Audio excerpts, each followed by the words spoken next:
What is up, everybody? Brian Baker here from the Burnouts and Rotor Blades YouTube channel, and we're here today 6,000 feet over the great state of Texas to talk to you about vocational rehabilitation and how you can use it to get your flight training done. Let's get to it. Welcome to the Burnouts and Rotor Blades YouTube channel. Let's go do something awesome. So I couldn't think of any better way to tell you that you can use vocational rehabilitation than to show you the flight I'm actually on right now is being paid for by vocational rehabilitation. Now it's known as Veteran Readiness and Employment. Sure, they changed the name, but the program's still the same. Vocational Rehabilitation, Veteran Readiness and Employment. You can use it for flight training, regardless of whatever you heard or read on the internet. So I got plenty of time to talk to you guys about this because right now I'm doing 82 knots over the ground and with an airspeed, a true airspeed of 120, and that's because I got a 47 knot headwind. It's pretty ridiculous. What is vocational rehabilitation? Vocational rehabilitation is a VA program that is designed to take veterans with disabilities and put them into a job that does not aggravate their disabilities. When you get out of the military, you may or may not have some disabilities. You'll get with a VSO, a Veteran Service Organization, and they will help you file a claim. You can do it yourself, but it's easier to use one of these people that knows what they're doing. They're free to use a veteran. Don't use somebody that's going to charge you money unless you have a special case, and you'll know if that applies to you. If you don't know, it doesn't apply to you. If you don't currently have a VA disability rating, you're going to want to look into your medical records and get with a VSO, a Veteran Service Organization, to help you submit your claim to the VA. Make sure you are getting compensated for your disability. Once you've submitted your claim and you've gone through the whole process, compensation and pension exams, all that kind of stuff, and you've been given a disability rating, chances are, if you have any rating, you have at least 10%, because 10% is kind of the minimum rating. Tinnitus if you worked on the flight line, frequent paper cuts if you're a nonner. There's all kinds of different ways that you can get 10% disability. There's a ton of videos out there that tell you about how to qualify for VA disability. This is not what I'm going to do in this video. Getting your disability service connected through the VA, getting your disability, goodness gracious. I'm going to apologize right now. There's going to be a whole bunch of jumps because I'm going to try to cut out whenever all this other traffic, which I'll show you, all this other traffic that's flying around right here is talking on the radio. And I'm going to try to cut out whenever they talk, so there's going to be a lot of jumps and cuts in this video. The first thing that you have to do in order to get this process started is get qualified for VA disability, and it has to be service-connected and at least 10%. It is a critical step for the vocational rehabilitation process. If you go on va.gov, there's a really quick test to see if you can. You go va.gov, you go over to the Veteran Readiness and Employment tab, you click on how to apply, and then the how to apply tab will take you to a test, and that test is going to ask you 3 very simple questions. The first question is, which of these describes you? Are you a veteran or current service member? What way did you leave the military? So if you were other than dishonorably discharged, you're good to go. What is your service-connected disability rating? And this is a really key and important one for a program that's based on finding you new work that doesn't aggravate your disabilities. Remember, that is key to what we're going to be talking about later. You now qualify for vocational rehabilitation, or now as it's known, Veteran Readiness and Employment, which is going to take me time to switch over because whenever I entered the program, it was vocational rehabilitation. Now it's Veteran Readiness and Employment. All right, so here's the process. You're going to go online and you're going to apply. Once you apply online, the VA is going to shoot you out an email that's going to set you up with a VA VR&E counselor. That counselor is then going to assign you some things to do, which essentially is an aptitude test and fill out a whole bunch of paperwork that's going to say, I want to do X, Y, and Z for the rest of my life. Now, if you're watching this video, you don't care what that thing says. You don't want to be a garbage man or whatever the heck else.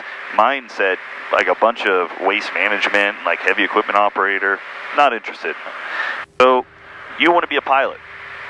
That's why you're here.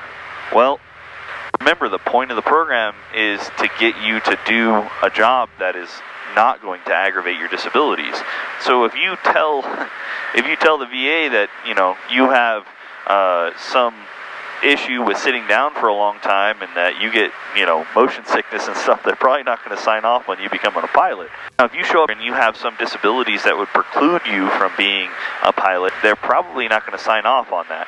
And the biggest way to tell if you have some kind of service disability that's going to preclude you from being a pilot is if you go take a pilot medical exam. You can find online, very simple, it's listed on the FAA website, all of the designated medical examiners in your area. You can go to them, it's not very expensive, and get a pilot medical exam. You're going to need to get it anyways. They're good for a year or 5 years, depending on what level you get.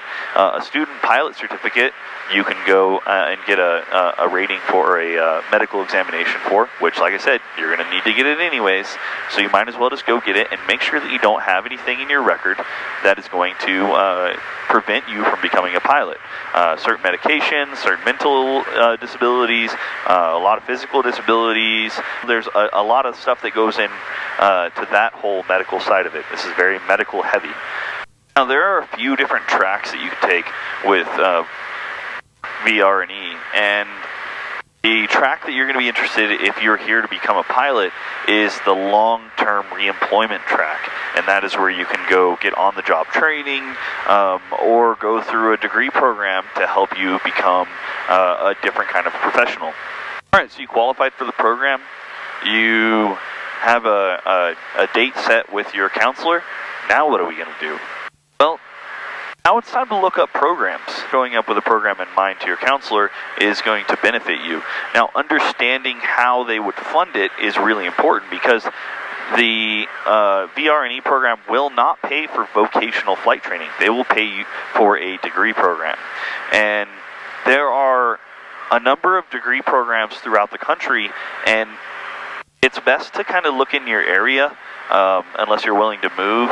There's a helicopter one up in Oregon at a community college that offers a bachelor in aviation. But the program that I use is really the only one that I can talk about specifically based on my experience because it is the only one that I have experience with. I know that there are other programs out there and you just have to look for yourself. You can go on the Weems tool online through the VA website and you can look up other degree granting institutions that offer flight training with the degree program. And it's important because there are some programs that offer a professional pilot and aviation degree program, but they don't offer any flight training. It makes no sense whatsoever. So be careful whenever you're looking through programs because that may be a reality. The program that I've been using is Liberty University. It's a religious college, and if you can stomach that and kind of get over the fact that there's going to be some religious element to every one of your assignments, then you'll probably be in pretty good shape because really, their program is really well put together. They've been doing it for a long time. They have their program is just very well put together, let's put it that way. They also have a number of flight affiliates throughout the country.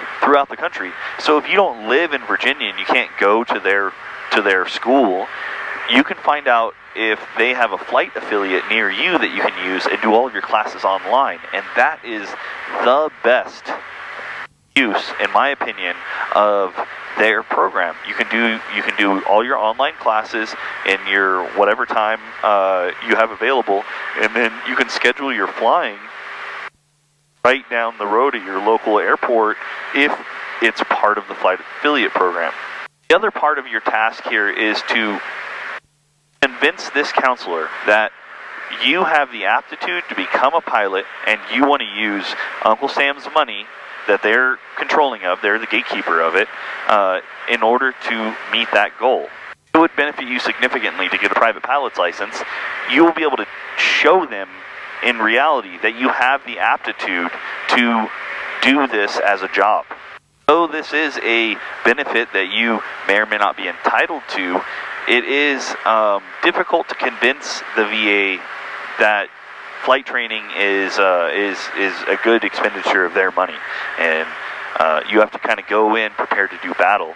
Now the other thing is, each counselor is different, right? Each counselor has the ability to say yay or nay, and you have to be prepared that that counselor may say no to signing off on whatever the program that you want is.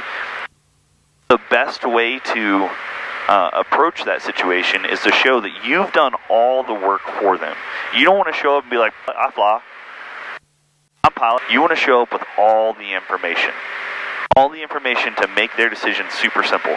You want to show up with what program you want to do, what your end goal is.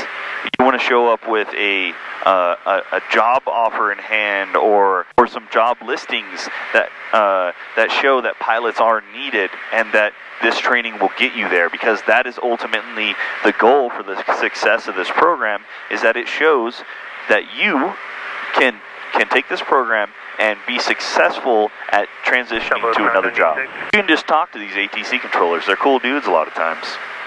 So here's a little bit of backstory on me. I'm a 10-year veteran of the United States Air Force. I was a jet engine mechanic, and I worked on C-130s and H-60 helicopters. I was stationed at Hurlburt Field and then up at Nellis for the last 4 years that I was in.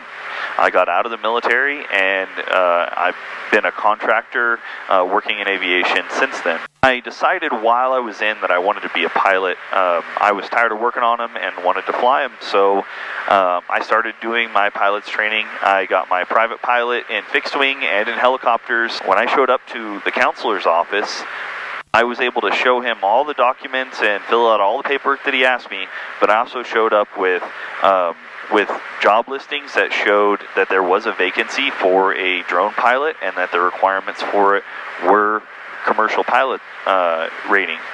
I also was able to show up with a email, a printed off email from a supervisor at my company that said that I would be qualified for the job as a drone pilot if I had my commercial pilot's license. So all the things that you should show up to your counselor meeting with are going to be all the homework that they've given you, all the forms that they want you to fill out, the aptitude test. You want to show up with some kind of flight training. You want to show up with a pilot medical in hand to show them that you qualify medically. You want to show them that you have found a program and have been communicating with that program, and that you intend to enroll in this program, and that they will take you, that you've applied to the program and been accepted. And you can do all of this before, because it doesn't cost you any money. Your counselor should be able to pull up all of your disability rating and all that stuff, and they'll be able to see what your disabilities are. If not, maybe just bring your printout with you. It all goes back to reassuring the counselor that you can get a job at the end of your training that will make the program look good.